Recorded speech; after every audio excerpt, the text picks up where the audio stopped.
আমি আজকে কাঁঠালের পিঠা বানাবো। কাঁঠালের গেরা ইয়া পড়ছে, দেখছেন? কাঁঠালের গেরা ইয়া পড়ছে, তো এই কাঁঠালটা দিয়া চাইলে আর রসটি বার করে হেফে আটা দিয়া পিঠা বানাবো এদিন বিচি গেলে সহকারে।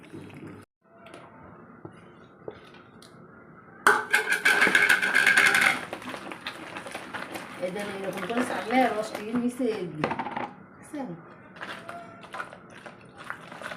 আমি যেন কাঁঠাল দিয়া পিঠা বানাবো এদিন আমি 1 চামচ গুঁড়া দুধ দিলাম।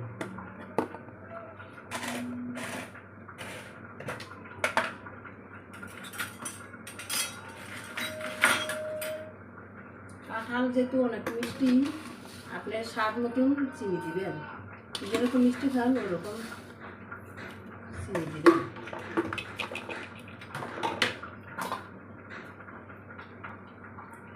একটু ইস্ট দিলাম, আটা। আমি আর পানি দিব না, এটা দেবো।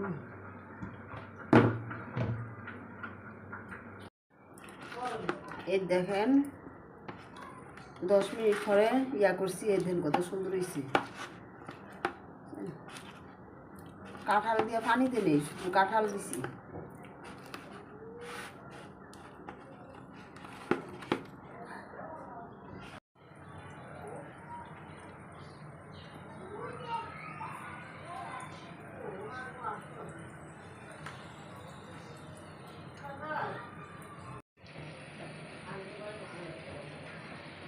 দেখেন কেমন সুন্দর হয়ে ফুলছে পিঠা, দেখছেন? এরকম করে বানায় খাইয়ে দেখেন, যে যে খাইছেন আর যে যে না খাইছেন তারা বানায় খাইন, আর যে খাইছেন জানেন তো কতটুকু মজা, অনেক মজা লাগে পিঠাটা, একদম নরম।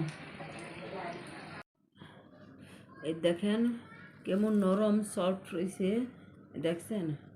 এই দেন একদম নরম পিঠা, খাইতে অনেক মজা, এদের একবারে নরম, দেখছেন? যদি ভালো হয় তো শেয়ার কমেন্ট জানায়েন, আর যদি ইয়া হয় তো আপনারা বানায় খাইয়ে দেখেন কীরকম।